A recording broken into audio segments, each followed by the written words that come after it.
亚历山大投篮时为何一脸吃力？亚历山大已成长为 NBA 全明星级别的后卫，但他的投篮也存在明显的问题。他的生涯三分命中率在 35% 左右，这块短板与顶级后卫仍有较大差距。尤其他投篮的上肢框架，并不建议大家去效仿学习。在亚历山大的投篮中，他的头部会随着视线做向右的偏转，头部决定了我们的身体重心。而右手球员投篮时头部向右偏转与下肢躯干向左旋转，是一种对抗发力的形式，会造成投篮侧肩关节的卡顿与肘关节的扭曲。这类球员大概率是左眼主视右手投篮的异侧类型，在他们的投篮中主视眼过于强势，这会导致在起球的过程中，头部会随着视线做向右的偏转，造成了右肩上抬的卡压。在发力的末端，他们会大幅外旋整条手臂，完成上肢的伸展，造成了投篮手的明显摇摆，手指手腕难以完成精准的控制。同时，由于肩颈的过度紧张，这类人的面部也会产生代偿发力，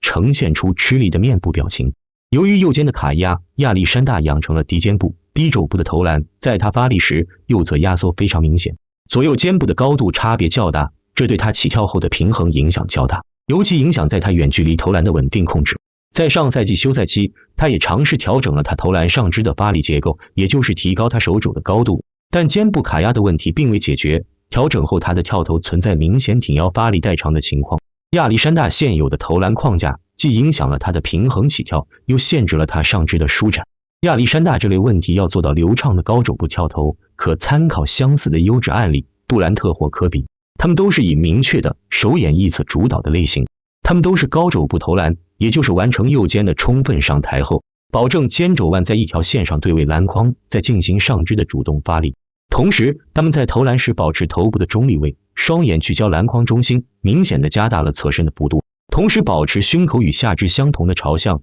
做到从站位到发力过程，双脚、双肩的连线几乎是平行，保证了在起跳中身体的相对平衡。此外，手眼一侧主导的类型也可以通过特定的训练做到顺畅的低肘部投篮，我们将在后期进行详细解读。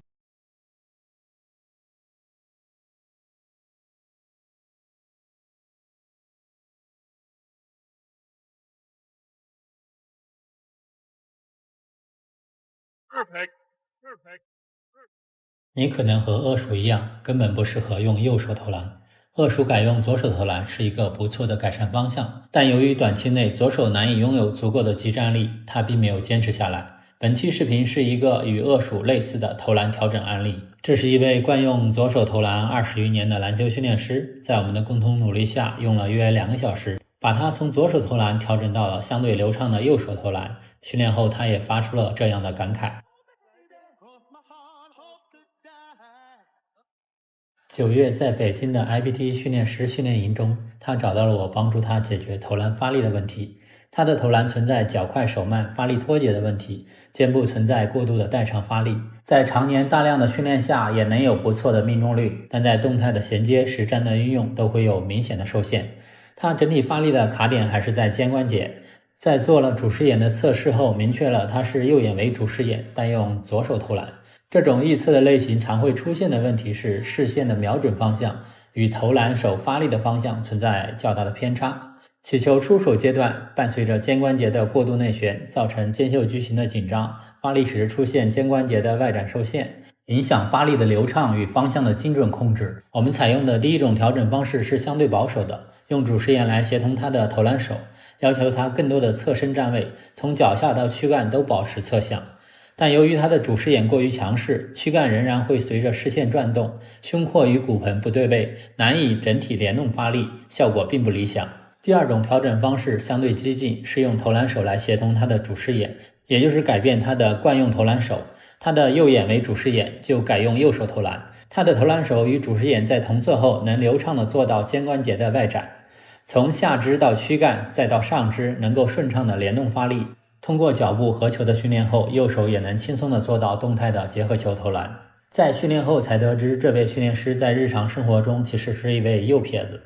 但小时候他的篮球启蒙教练要求他用左手投篮，20多年来一直使用着相对低效的发力结构在训练。几乎一样问题的案例还有 NBA 中的本·西蒙斯，他是右眼为主视眼，生活中也是右撇子，却一直坚持用左手投篮，同样存在明显的发力扭曲。现役湖人队主教练雷迪克也曾建议他改用右手投篮。大量的训练是能让你变准，但如果你选择了更好的方向去努力，你的上限可能远不止此。本人指导下更改投篮惯用手快速见效类似的案例并不少见，也有生活中是右撇子快速转化到流畅的左手投篮的案例。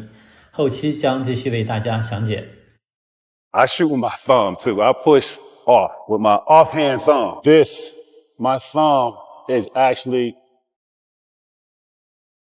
这是麦迪在他本人视频中提到的，在投篮时，许多顶级射手都有辅助手大拇指拨球的习惯，但很多人认为这种投篮方式与传统的投篮教学相悖，担心会影响投篮的稳定性。那么，哪些人群投篮时适用辅助手拇指拨球呢？我们将从3个方面来解读。第一方面，单手投篮的上肢发力是左右手先后发力的形式，辅助手拇指拨球把球推向右手，能让右手更轻松直线发力，使单手发力更加流畅。第二方面，如果是双手投篮或者辅助手的干扰过多，产生了明显的弹道偏移，可以过渡为使用辅助手拇指拨球，为单手投篮实现弹道纠偏，双手改单手的小伙伴值得借鉴。第三方面，对于投篮手一侧肩关节、肘关节活动度受限的球员，肩肘腕难以同时正向对框，无法让投篮手单独完成直线发力，投篮时可加上辅助手拇指拨球，并结合必要的侧身，让肩肘腕更轻松的直线对框，实现投篮手内侧拨球，减少投篮手的力量损耗。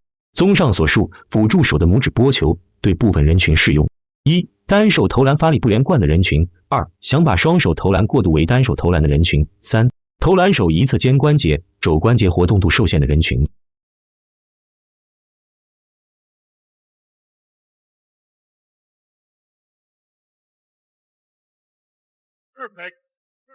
库里的投篮发力与中国传统武术通背拳的发力是非常相似的。近期网络上又兴起了关于投篮中抖腕、上肢弹抖发力的讨论，留言也收到不少催更相关主题的。本视频就再次以库里为例，对抖腕进行全面总结。那么到底什么是抖腕？在一些投篮教学中，会把快速且具有爆发性的压腕称为抖腕，把抖腕作为一种投篮出手技术是不准确的。例如库里投篮出手后，手掌与手指会柔和的抖动，但手臂、手腕相对是稳定。手掌与手指的抖动是投篮出手后的一种视觉效果。抖腕一词让很多人产生了误会，有些人去效仿时，重点放在了上肢主导的快速发力，没有做到整体的联动发力。投篮出手后会产生手臂、手腕的抖动，但这会导致对球的控制削弱，出手很不稳定。像库里投篮出手后的手部抖动是如何形成的呢？库里的投篮发力与中国传统武术通背拳的发力是非常相似的。我们先听听通背拳传人歌舞员对于通背拳发力的总结。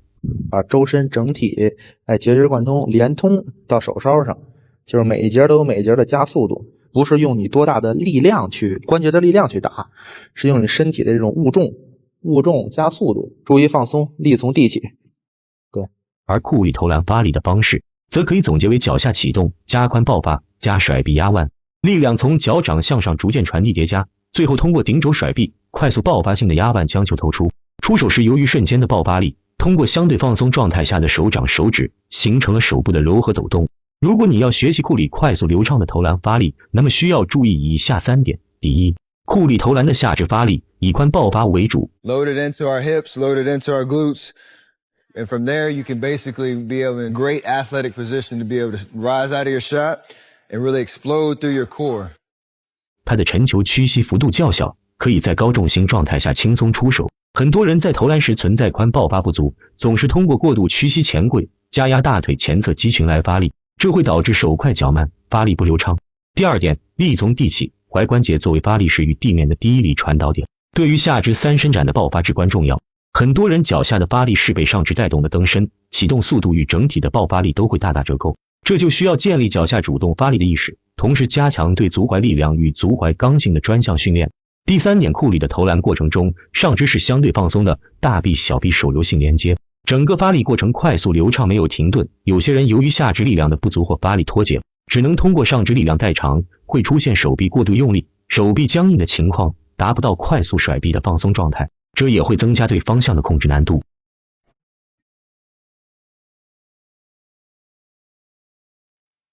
扶手收住，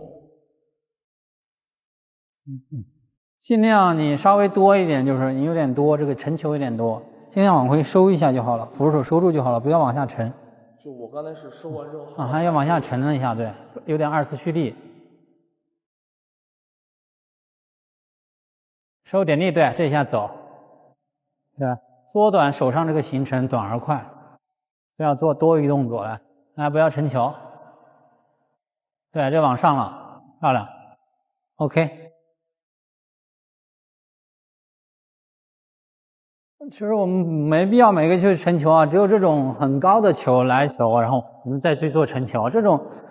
同等位置的球就直接是收就走，不要去往下沉了。就收啊，就走了。收球就是为了使你躯干建立稳定。沉球的很多就是沉球，它是教学中就是为了投三分而投三分的这种沉下来啊，沉下来这个行程太慢了啊，太长了，看这个太长了，收马上走这一下。这不符合实战节奏，相当于不要沉球。